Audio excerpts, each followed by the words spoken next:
Hello dear students, how are you all? I hope you all are doing great. So today we'll start with Democratic Politics 1 Chapter 2. What is democracy? Why democracy? This is the first session of the chapter. So let's start. In these chapters the topics will be what is democracy, features of democracy, major decisions by elected leaders, free and fair electoral competitions, one person, one vote, one value, rule of law and respect for rights, why democracy, arguments against democracy, arguments for democracy, broader meaning of democracy. So let's get started with the first topic, what is democracy?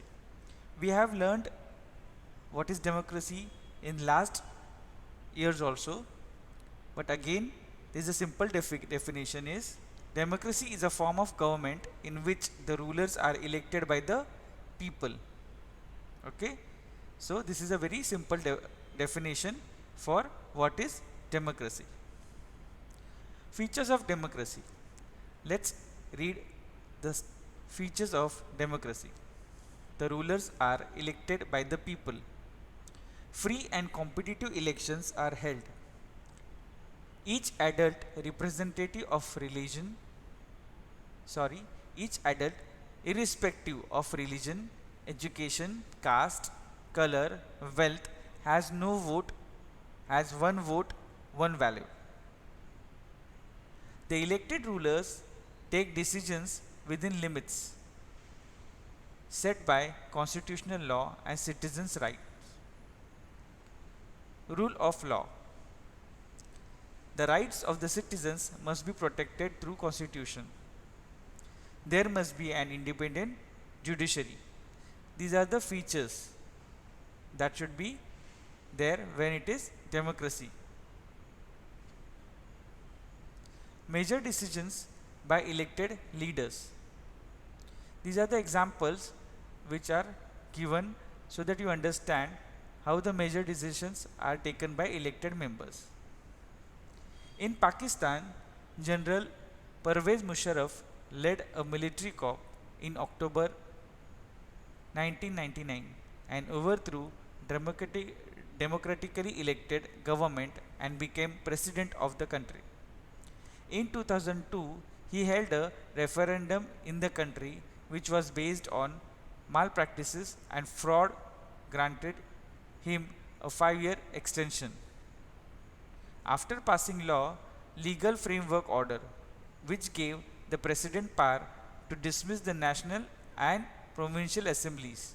Elections were held to the national and provincial assemblies. In this case, Pakistan has had elections. Elected representatives have some powers, but the final power rests with military officers and General Musharraf himself. So, this should not be called a democracy. In a democracy, the final decision making power must rest with those elected by the people. With this example of Pakistan, we come to know that there was no proper democracy because all the powers were with General Pervez Musharraf, which is not correct. Actually, the person should be elected by the people and that person should take his decision should be final. Free and fair electoral competition. In China, elections are regularly held after every 5 years for electing the country's parliament called National People's Congress. Before contesting elections, a candidate needs the approval of the Chinese Community Party. The government is also formed by the Communist Party. Mexico holds elections after every 5 years to elect its president. But until 2000, every election was won by a party called PRI, Institutional Revolutionary Party. Opposition parties did contest elections but never managed to win as PRI was known to use many dirty tricks to win elections. Both the cases should not be called a democracy.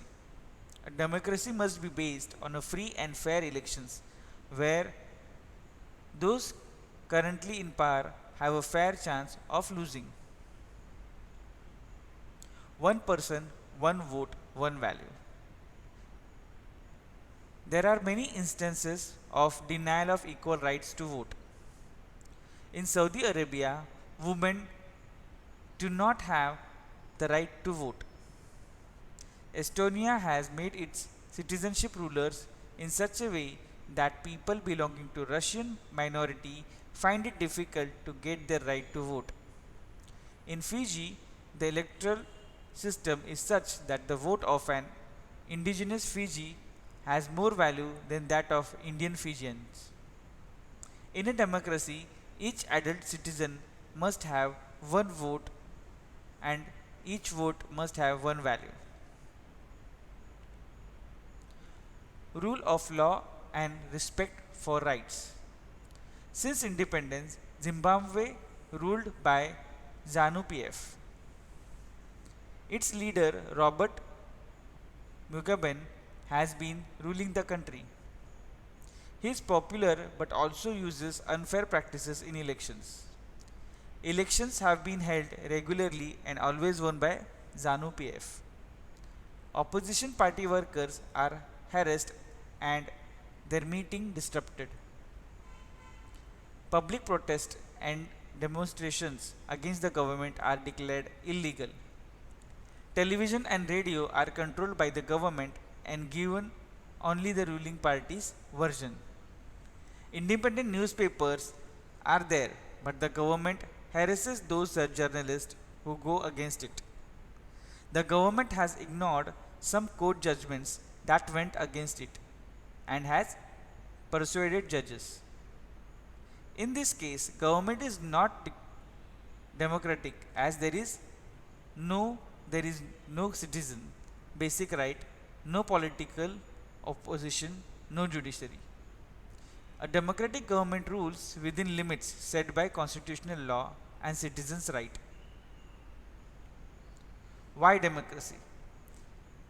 In this, we'll have argument against democracy. Leaders keep changing in a democracy. This leads to instability. Democracy is all about political competition and power play. There is no scope for morality. So many people have to be consulted in a democracy that it leads to delays.